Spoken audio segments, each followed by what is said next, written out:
This is Dan Dibley from Dibbs and Willard. Yeah, I said Dibbs and Willard 9 to noon, just like I'm saying Joe and Bonte on the Morning Roast, which is the show you're currently listening to. I'm radio host 1. RH1, Joe Shasky. RH5, Bonte Hill. I'm in the B chair for Butcher. Is Big John TP1, technical producer 1. TP1. Sam Lubman, P1. You know who's producer not QB1? Who's that? If you're just waking up right now? Tom Brady. He retired. He retired after 23 years, in case you missed it. I'm sure you did miss it. About 5:30 in the morning, I'm driving into work, and Tom Brady announces on his Instagram page that he is retiring on the same date he retired last year. This time, I feel like it's for good, but I understand if people saying, you know what, I'm going to wait until training camp starts. I'm going to wait until the season starts to see if he's fully retired. I know a lot of people, it's hard to believe he may get that itch again. What if the Niners come back and say, hey, Tom, here's $20 million. You want to play for us and come back home? Would that be enough to lure him out of retirement? I have no idea. Until the season starts, and even then, I could see him coming back week 3, 4, 5, 6. I don't know. He's played for 23 years, so for me to think that he's not going to, dupe us all is surprising. I know the video felt sincere, but when I looked at the video, all I kept thinking about? Mm-hmm. What have you done to your face? Yeah. What work have you done? How does he have zero fat anywhere in any of his cheekbones anywhere? Yeah, it's the TB12 lifestyle. You got to get on that. Alex Guerrero. Shout out to Alex Guerrero, his personal trainer. Don Yee. Avocado ice cream does wonders. That is such a farce. I've never had it. It's actually really good, though, if you've ever had it. That's like Gabe Kapler saying, he puts the cake in his mouth and then, spits it out. Or the ice cream. He spits out the ice cream. No fruit. Wow. Who has no fruit? Brady. No fruit. He doesn't eat any fruit? Avocado is a fruit. Google it. Touche. But no, if you ever had avocado ice cream, I did it a couple years ago when he was in that first Super Bowl with the Bucs, and comes out pretty well. It's kind of frustrating to make, but it's pretty good. I'm good off avocado ice cream. What's the point of eating ice cream? Exactly. Again, just give me an avocado. I recommend it. Do what you want with that information. Avocado. Exactly.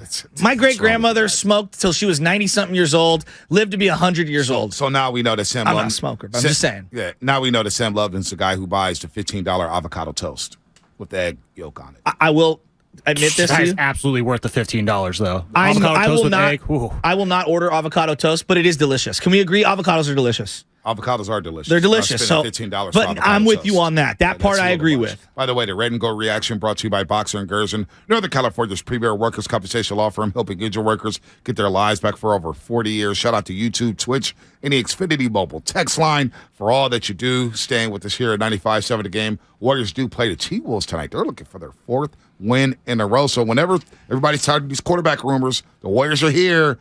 All eyes on the Golden State Warriors. They are the defending champions. Is A-Rod going to be in attendance? Partial owner of the Timberwolves? It's like minus 6 degrees in Minnesota. So we got off the plane. It was our layover. And B, I felt the chill. Did you not? I felt the chill, and I felt this tweet. 408, it's the mobile text line. A bump a day keeps the fat away. Oh, wow. You said that. Wow. Oh, real quick. I know we're going to talk to Jake Delhomme. We're going to get back into the 49ers. Yeah. I was thinking about Brady for just a second. Just bear with me here. Cocaine is a hell of a drug. All right.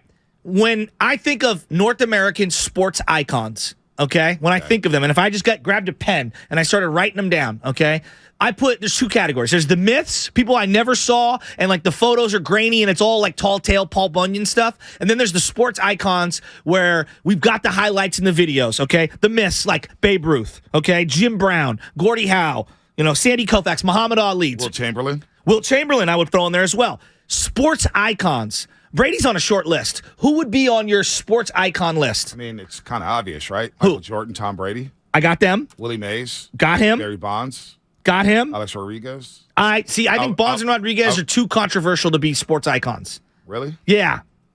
Magic Johnson, Larry Bird. Oh, okay. What about Montana?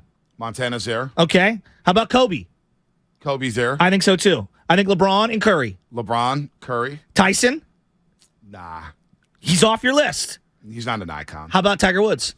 Tiger Woods is definitely an icon. All right. How about Michael Phelps and Serena Williams? Icons. Okay. Are we missing anyone? Do we get a Muhammad Ali on there? I put him in the myth category. Oh, that's right. We did. Yeah. Right? It almost feels too long ago. Hank Aaron's a good one. Hank Aaron's a good one. Before the show, we mentioned Wayne Gretzky, too. Yeah, Gretzky. Gretzky's on that list, I think, as well. But it's a small list. Mario Lemieux. Mario Lemieux, does that hit the way? Mario Lemieux was sick. I know, but does that hit the way? Mario Lemieux was sick. I know, but does that hit the way like Wayne Gretzky does? Probably not. Mario Lemieux owns the Penguins, too. All right, so now my last question to you. 2 minutes to go. Everything's equal. You got an opportunity to hand the ball to any quarterback in the history of the game. Joe Montana. Over Brady? Yeah, I'm going Montana. Undefeated in Super Bowl. Is Mahomes even in this conversation? Not yet. If he gets this one? Not yet. You got to get 3 to at least have a conversation. Brady's got 7. Montana's got 4. I know. Is John Elway anywhere? No. Do we all forget that John Elway lost 3 Super Bowls and he got blown out? He was the worst team in all of them. Come on, Big John. I know, but he was the worst team in all of them. So they weren't even close. I'm just asking. And he was awful in those Super Bowls. I'm just asking. John, I'm telling you. Okay. I'm giving you an answer. Don't forget the drive. To get to the Super Bowl, no doubt. But that's Cleveland. We know how Cleveland sports is cursed. Here we go. Is Jim Brown in the myth category? I mean, he was great, but it was before our time. That's what I'm saying. Like, to me, it's more like myth. It's like folk heroes. That's what exactly. Exactly. Instead of a myth because their careers weren't real. No, yeah, that's not fair. Maybe the myth isn't right. Folk hero. Yeah, folk hero. Yeah, Tom Brady, of course, is an icon. Walter Payton, I'd put in that Maybe same a Chicago icon. Yeah, I don't know if he hits the same way. I don't know. But the point I'm going at is that Tom Brady retiring, it's kind of the end of a chapter. Joe Louis is an icon, Shy Show Bob. Absolutely. Joe Louis is definitely an icon. Absolutely. I actually think Manny Pacquiao's an icon. Yeah, Pacquiao's up there. Pacquiao's an icon. I would agree with that. Mayweather, we know, beat him. Mayweather's yeah, an but icon. Mayweather I put into that A-Rod Bonds category where too many people don't like them, and I think it dilutes the icon status. All right. It's too controversial. That stinks. I know, it does stink. Because I love A-Rod. You know that, and I love Bonds. And so I don't think they're on that same level. Like, if you say Montana, I think on around the country, outside of the Bay Area, I think it resonates more than Bonds. Yeah. Jack Nicklaus, Willie Mack. Yeah. Brady's an icon. The retirement with Brady doesn't even hit me hard. Why? I'm relieved. Because I'm so tired of Brady. Did you not have Brady fatigue last year? For sure. But then there's this opportunity. If Brock doesn't go down, I wouldn't even thinking about Tom Brady. But the fact that Brock went down opened the door up to me where I was like, all right, everything's on the table. Remember draft day, Trey Lance? And we'll go back to the calls in a second before we get to Jake Delhomme. Draft day, I remember the Aaron Rodgers rumor came out that the Niners maybe were going to trade for Aaron Rodgers. And I remember saying, I'll take Aaron Rodgers right now. And you said, I just want my guy. I know. I just want my guy. I know. What happened to that? I was wrong. No, it's not about being we probably wrong. should have. No, if you're asking me right now, should we have made that deal? They probably should have made that deal. But they also probably should have moved off of Jimmy after 2020. I agree. Or 2019, excuse me, and picked up Brady. So I agree. The woulda, coulda, shoulda is there's levels to it. But yes, Bonte, having seen what I've seen, and I wanted them to draft their player, whether it was going to be Fields or Lance, heaven forbid Mac Jones. But yes, a part of me wanted to have our guy because I wanted that 15-year run the way the Chiefs fans have now. No, I get why. Which is so hard. I get why people are skeptical of Trey Lance. Jalen Hurts is in his 3rd year, and he played a lot of football in college, and he got reps early on in his Eagles tenure, got to play last season, go to the playoffs, lose to the Bucs, get that experience. I get why Jalen Hurts is ahead of the curve, but he's in his 3rd year. And a lot of quarterbacks are coming out of the woodwork just balling at an early age in the NFL, balling. I know Trey Lance hasn't played a lot of football since 2019. It's scary. 5 games? Yeah. I mean, it's the development's just not there. How much practice time can translate to the game? But damn it, I'm not selling my stock with Trey Lance. Why not Trey? Why not? I'm not he goes in training camp and Trey Lance was up and down. Well, you know what? He went against the number 1 defense every day in practice. How would Brock Purdy look going against Fred Warner Jr. Company? Jimmy looked terrible in practice for 3 straight years. People would say Jimmy's not a great practice player, all the time. Why not Trey? Let's go to Anthony in Richmond. Anthony, what's happening? You're on the roast. Anthony, what's happening? Good morning, fellas. So I just want to jump in right where you coming from, Bonte, because I'm not understanding this. Everybody being out on Trey after such a small body of work. And the fact of the matter is, his coach got him hurt. It's just the truth. It's the brass tacks of the situation. If he wasn't ready to throw the football, he shouldn't have never been in the game in the first place. You ran him like a fullback, and that's why he got hurt. And that's just the truth. We have to allow these guys to develop and get some games under their belt. And unfortunately, he just doesn't have that. But there's no reason to give up on the young man. I mean, he has all the quote unquote natural talent in the world, but he has to refine it and get it nice and smooth like a ball of clay. So I don't understand why so many fans are just out on him for no reason other than the fact that he hasn't played a lot of football. Like, you should be asking the question, why was he drafted in the first place if he wasn't ready? And that's upper management fault. That's not his fault. Or the head coach, who we believe was the one who selected him. Now, I was talking to somebody a couple of weeks ago, and they were back to the Shanahan really wanted Mac Jones. Had to be talked out of Mac Jones. Can I ask you a question about Mac Jones for just a split second? Had we asked the majority of people after last season about Mac Jones, how would they feel? They would have said the Niners should have selected Mac Jones. How are we feeling about Mac Jones today? I feel the same about Mac Jones. You need a lot around him. Yeah, so... Also, I understand the context of everything. When Joe Judge and Matt Patricia are your offensive coordinators, what do you expect out of Mac Jones? Well, you have Bill O'Brien. This is the big litmus test. I agree. Bill O'Brien's a damn good offensive coordinator. I agree. Say what you want about him as a head they don't coach have weapons. / GM. Bill O'Brien knows how to diagram some plays. He knows how to coach an offensive unit. This is no knock on Brock Purdy, but a part of me is a little worried that you would see the regression because of the limitations of the arm and things like that. Had Brock played let's say he's healthy and next year, I am a little worried for that sophomore slump because you got to be able to deliver the ball from the pocket and you got to be able to hit outside the numbers. If there's one thing that you look at all these guys, whether it's Jalen, whether it's Burrow or Allen or Mahomes, throwing from the pocket, obviously moving around is important, but hitting guys outside the numbers and not being predictable on the same locations of the field of where you're throwing, teams pick up on that. Now, I'm not saying that's what's going to happen. I'm just worried. I would have the exact same worry if Trey had the same exact season as Brock Purdy, which he did not. But if he did, I would have the same worries. You got to do it over and over and over again, and you got to be able to deliver it on every point on the field. All right. Here's Purdy on an injury before we bring in Jake Delhomme, former quarterback of the Carolina Panthers, of course, started his career with the Saints, Cleveland Browns, and the Houston Texans. Had a great run at Super Bowl year. I was pulling for him to beat the Patriots. Here's Brock Purdy on the injury, not being the same as a pitcher. Then we'll get into it with Jake Delhomme. It's a unique situation just because it's really like a baseball injury. With a lot of baseball pitchers, they face this kind of thing with the UCL. Guys that have this problem in football, really quarterback situation, there hasn't been a lot of cases with it, but, usually it's like a linebacker or offensive lineman, and then they can just brace it up and go play. But when you're throwing, it's a different situation. But, the way a quarterback throws compared to a pitcher, two different things. It's similar but more violent as a baseball player. So, they're saying, the recovery process could be a little bit faster as a quarterback. But definitely I've looked at guys that have gone through this kind of thing, and I'm just trying to find what's right because everyone's situation is a little different, and I'm trying to find out which one's right for myself. Well, Jake Delhomme went through a similar situation with the elbow injury Week 3, 2007 season against the Atlanta Falcons. He opted for season-ending surgery 2 weeks later, came back to start all 16 games in 2008. Now, before the injury, he averaged about 208 yards passing per game. Afterwards, 194 passing yards per game. Not a big difference there, and it all depends on the offense, whether it was run first, pass first. But, Jake, good morning. Welcome to San Francisco here in the Bay Area. Joe Shasky, the Butcher, Bonte Hill. Tell us what happened with your injury, and what was the process like for you between the injury and the 2 weeks in between your decision to undergo surgery? Well, thanks for having me on, first off, and yeah, listen, mine was a cumulative effect, to be quite honest. I had elbow issues for a couple of years prior to that. It started in 2005. And listen, a little cortisone shot would help it for a few months, and then those cortisone shots every, 6 months became every, 60 days, and it just kind of progressively got worse. And then sure enough, in the 2007 season, we're playing Atlanta, and I was actually just throwing a check down to our fullback, and I felt it go.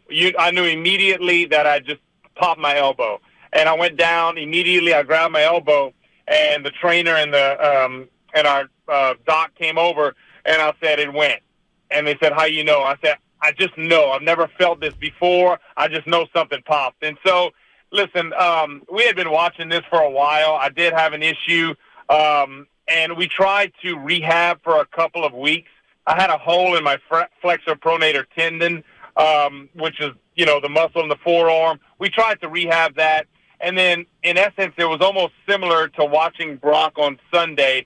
When I was watching him try to throw, I wasn't so sure if there was more nerve feeling or he had no velocity on the football. And it was 2 weeks later. I tried 8 to 10 yards maximum. It's about how far I could get a ball to go, to be quite honest. It was just one of those deals. I just couldn't do it. I had a complete tear, though.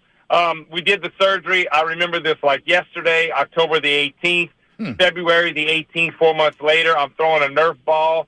But I knew immediately, like within 6 weeks after surgery, that, okay, my elbow's fine. You just know. I had a feeling for years. It was bothering me. And I had to fix a few things. Some bone spurs in the back. The graft I used was from my left hamstring. They sewed up the hole in my flexor pronator tendon and, totally redid the UCL. So I came back great. My arm was actually probably stronger, to be quite honest. I think over time you just learn how to deal with it, whereas I'm not a doctor at all. But watching Brock, that was blunt trauma. I mean, that's you would assume that would be it. There's been other quarterbacks that have had similar. Craig Erickson, which I'm kind of going back in time. Miami Hurricane. Yeah. Yes, correct. Craig ended up having that, and Ryan Vermillion was the head trainer in Carolina. Ryan was with Craig at one point. I think it was either with the Dolphins or with University of Miami. So there was some familiarity there. But, we did the rehab. I had no issues. It was an extremely easy rehab. You just had to let it set, to be quite honest. And by a mini camp, which was the weekend after the draft, which is always late April, I was 100% cleared. So from October 18th until late April, I was 100% ready to go. Jake Delhomme joining us on the Bud Light Guest Line. All postseason guests appear on the Bud Light Guest Line. Bud Light, easy to drink, easy to enjoy. So you're looking at, I'm counting it off. This is about 7 months, give or take, right? 7 months, give or take, for you going from the injury, and I'm trying to estimate it here, to 100% ready to go. Is that correct? Somewhat. Listen, I go back October 18th, and I promise you, there was no rush because, we're in April. Yeah. But you just knew in my rehab, I just knew. I'm like, okay, I'm fine. I'm 100%. So there was not any rush, and they did not allow me to go through that mini camp on purpose because they knew I would have gone. Gotcha. And so sure enough, it was the Monday after the training camp ended on the Sunday. Oh, we're gonna go out and we're gonna test it. Well, I didn't need to throw much. I would look at the trainer. I'm like, okay, I'm good. Yeah. So it was that was more to protect me from myself, but and every case is different. But they have perfected this, certainly with technology and things like that. I didn't have any nerve. I didn't have any nerve problems. I always had all the feeling in my fingers and things of that nature. Yeah, it's interesting because Brock said he had a little bit of nerve stuff. He couldn't feel the ball. So who knows? I mean, they got to get in there and take a look at it. Did your throwing motion change at all? I mean, obviously, when pitchers, I know in baseball, if your arm's hurting, you do change how you throw, and then you go back to the way you throw. Some guys more over the top, more three-quarters. So did you change your throwing at all, either before you got injured when it was sore to when it got fully healed? No, I didn't. The only thing I'll tell you, and listen, I said my arm got stronger. It got stronger because I wasn't in pain anymore. Gotcha. Listen, I was 34 years old or 35 at the time, so it wasn't like I had the youthfulness of Brock Purdy, who's extremely young. But I think over time you just kind of dealt with it, and it didn't take me nearly as long to get warmed up anymore. It didn't hurt to brush my teeth in the morning, to shake someone's hand. Things like that. Those were things that it just kind of kept going. Whereas he has no issues, and boom, he had one force that caused it to happen. So mine, it was more relief, and I don't want to say I changed my motion. My arm got stronger because of everything I did after. Gotcha. All my training kind of became different. I did a lot of single arm stuff, a lot of body blade, things of that nature. Built up all the muscles more so in the forearm, the shoulder, and things like that, to try to take pressure off of that elbow. Because really and truly, we were kind of experimenting. We've seen it with baseball players, but with quarterbacks, it wasn't really something that was common.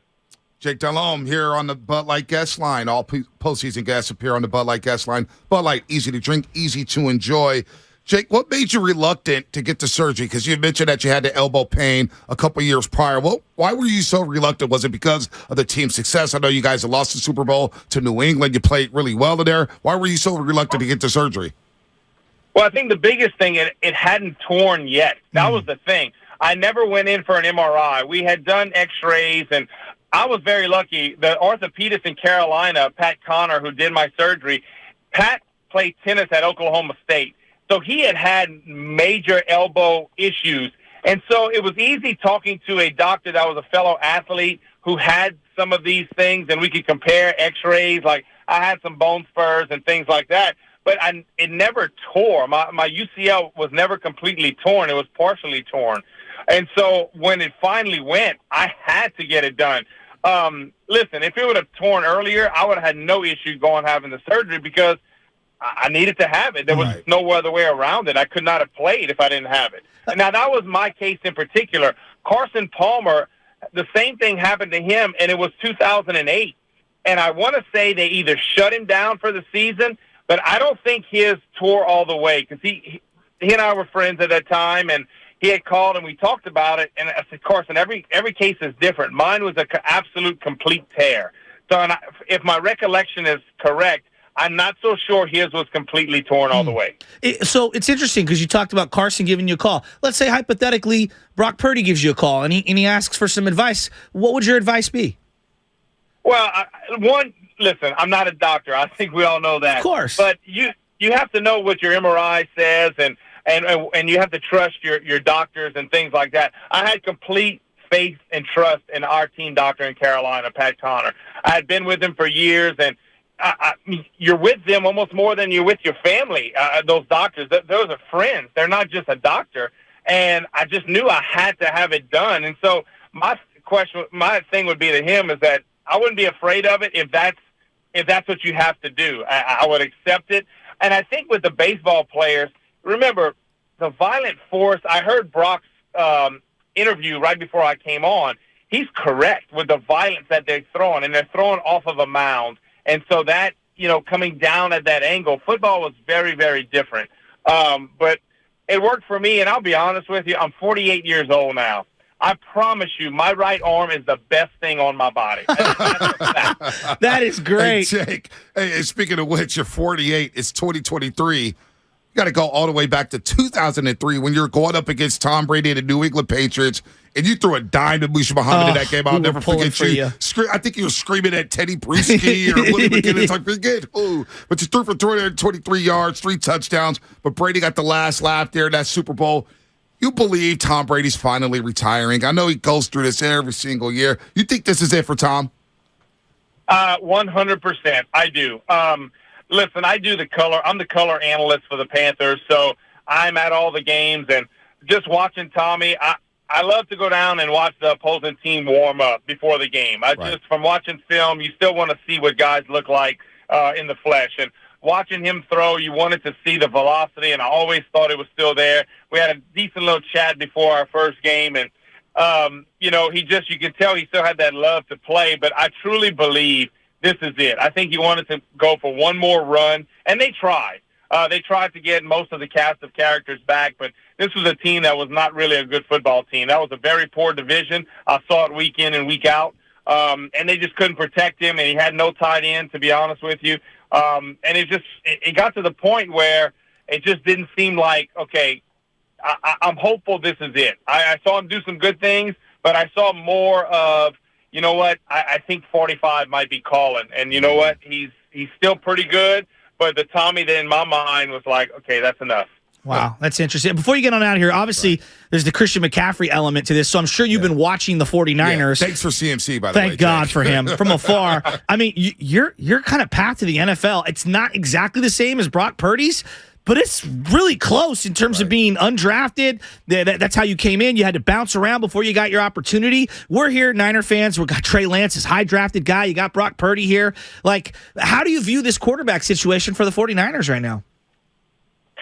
Well, I'm going to be very honest. If I'm John Lynch, I'm sitting there, and I'm fortunate because I have 2 young kids on rookie contracts that are not expensive, and I can keep all these other players that I have because, listen, there were two football teams that I didn't think we matched up with this year, and it showed on the scoreboard, and that was Cincinnati and that was San Francisco. And we got, in essence, run out the building on both of them. And those are two of the final four teams. So I'm not sure what happens with Jimmy G. Respect him, love him, but Trey Lance, listen, you just have to watch him play. That's the knock I have on him. The kid barely played in college. Right. He's had some injury issues. Right. I do watch San Francisco. Christian McCaffrey, such a huge fan of him on and off the field. But Elijah Mitchell, I have been knowing him since high school. Mm-hmm. We are from the same area. He went to my college, so I know him pretty darn well, and I stay in touch with him. So I do kind of pull for the Niners, like an Elijah Mitchell. So I think it's a good problem to have. I would assume Brock Purdy, if whatever happens, surgery, rehab, whatever it may be, I'm assuming he comes back. You have Trey Lance back, and you keep some of those cast of characters on that football team, and you have a really good football team in San Fran.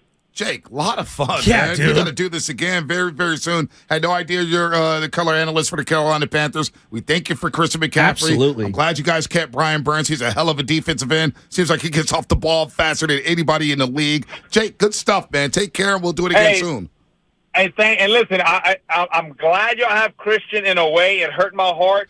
But you know what? We weren't going anywhere. And we were able to recoup some draft picks. So I'm hopeful Scott Fitterer and Dan Morgan, the GM and assistant GM, they can, we can look 10 years down the line and say, gosh, what a great trade for both football teams. Wait a minute. So Dan Morgan, a former linebacker, now in the front office with you guys? He was sick. Dan is the assistant general manager. Dan and I were wow. And Dan started at the bottom. I believe it was in Seattle, and then he went to Buffalo, and then he's been in Carolina. So it's So we have Scott Fitterer, who came from Seattle, and Dan Morgan. That's our GM and assistant GM. All you guys missing now is Steve Smith, Musa Muhammad, Stephen Davis. Steve Berline. Yeah, Steve Berline. Just bring them all in. Big Chris Jenkins. Yeah. Hey, but before you go, honestly, is this a ridiculous statement for me to say? Christian McCaffrey has Hall of Fame talent. Like, watching this kid up close and personal, that's how good he can do everything on a football field. This was always my belief, and I'm not a Hall of Fame voter, and I question some of these voters, sometimes who they put in. I always believed, and when you have to game plan for a specific player for about 6, 7, 8 years or longer, that to me is a Hall of Fame player. I'm sorry, every offensive coordinator game planned for Julius Peppers every single time he stepped on the field. Every defensive coordinator had to know where Steve Smith was at on every single play for easily a decade. So it blows my mind. I can promise you, defensive coordinators do not sleep when Christian McCaffrey is going to play. It's not only his running that he can do, because he can go between the tackles. He can bounce it outside. His ability as a wide receiver, or as it catching out the backfield, I would see it firsthand. Him coming out the backfield, and you see the attraction of linebackers being able to suck up, and there's those windows right behind where those receivers are wide open. The factor that he brings, and you pair that with some of the young receivers that you have in San Fran and a Kittle, that's nightmares for a defensive coordinator. If Christian can have a couple of more years being as good as he is, I don't think there's any doubt. I mean, the talent's there, the work ethic's there, the leader's there. I just a huge fan of this guy on and off the field, and wish him nothing but the best. The gravity of Christian McCaffrey, like Steph Curry at the heart with the Warriors. Jake, great stuff. Tough. We're going to do it again soon, man. Love talking football with you, man. Hey, guys. Thank y'all. Anytime. Jake Delhomme, former quarterback of the Saints, Panthers, Browns, and the Texans. A lot of things there, Jake.